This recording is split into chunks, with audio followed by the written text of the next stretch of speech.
Gusto mo ba makatikim ng brownies? Yung hindi matamis nakakauta or nakakaumay? Eto, para sa'yo.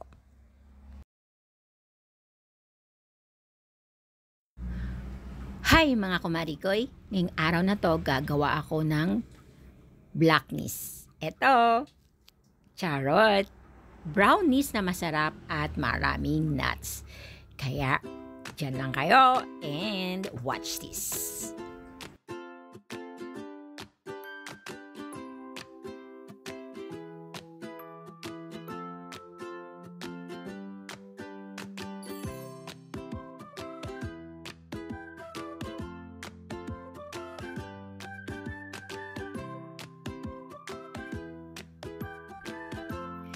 Iba't iba tayo ng pamamaraan ng pagluluto. Inilagay ko rito ang butter at ang sugar hanggang sa makaramelize ito.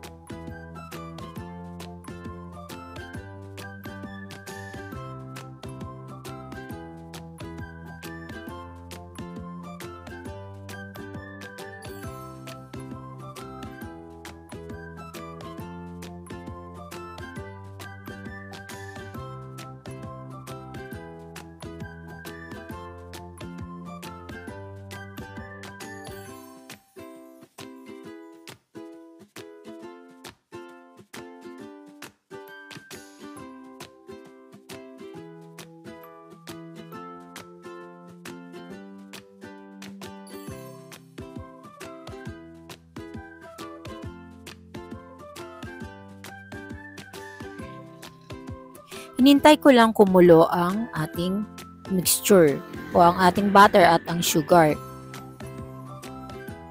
Pagkatapos inilagay ko na ang cocoa powder. That's ang ginamit ko dito. Sa paggawa nito, siguraduhin na ang apoy ay mahina na. Kaya ko lang nilakasan sapagkat yung butter ay hindi pa melted. Pero kung ang ilalagay nyo ay melted na, siguraduhin na nasa mahinang apoy lang.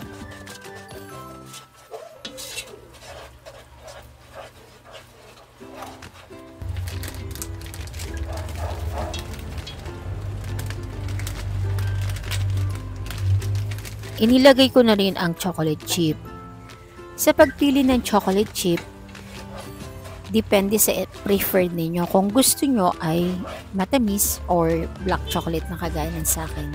Ang black chocolate ay hindi sobrang tamis.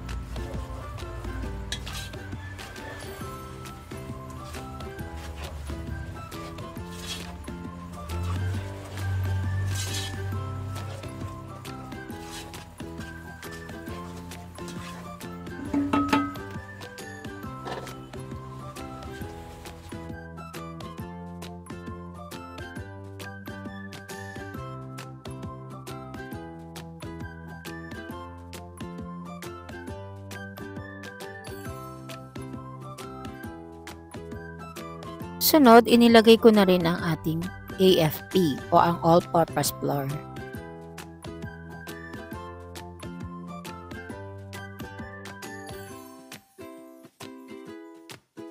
Napakasimple lang gawin ng brownies. Lalo't kapag alam na alam mo ang gagawin mo.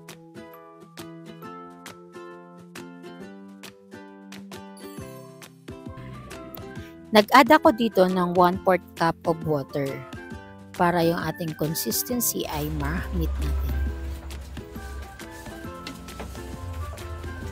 Inilagay ko na rin ang ating pili nuts at ang almonds.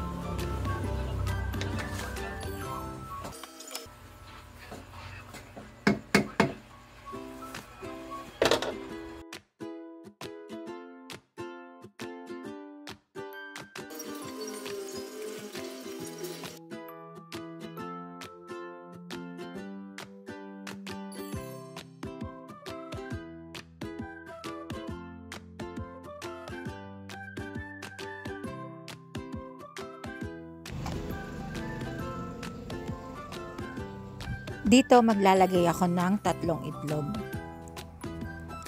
Pero ang ginawa ko diyan ay kumuha muna ako ng small portion at inilagay ko sa separate bowl. At bago ko isinalin ito sa aking kaserola para hindi ito mabigla at baka ito ay maging pancake na laang.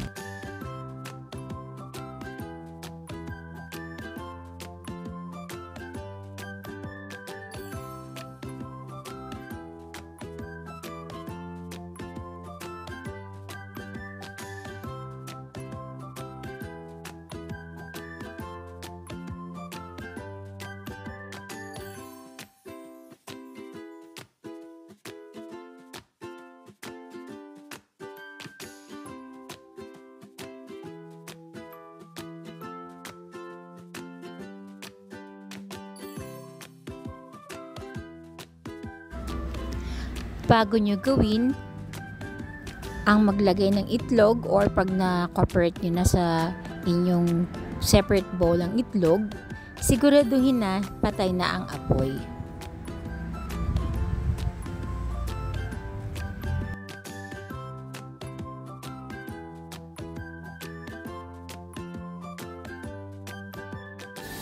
Maglalagay ako ng 6 na kutsarang kondensada.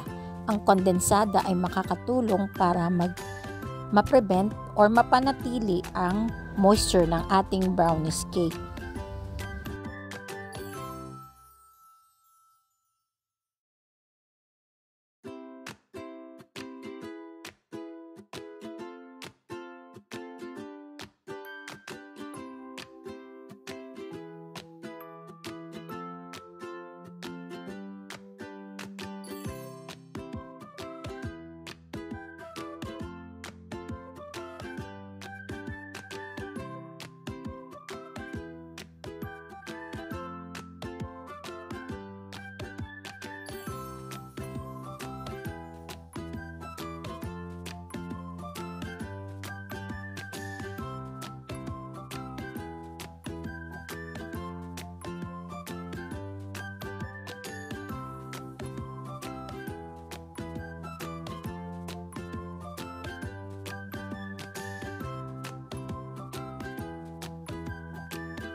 Siguraduhin pahiran ng margarine o butter ang ating baking pan para hindi ito kumapit sa ating lagayan. Or kung mayroong available na parchment paper, maaari nyo rin itong gamitin. Ayan, isalin na natin ang ating butter dito sa ating lagayan o baking pan. At pamaya-maya, ready na ito para ilagay sa ating steamer.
Just feeling full.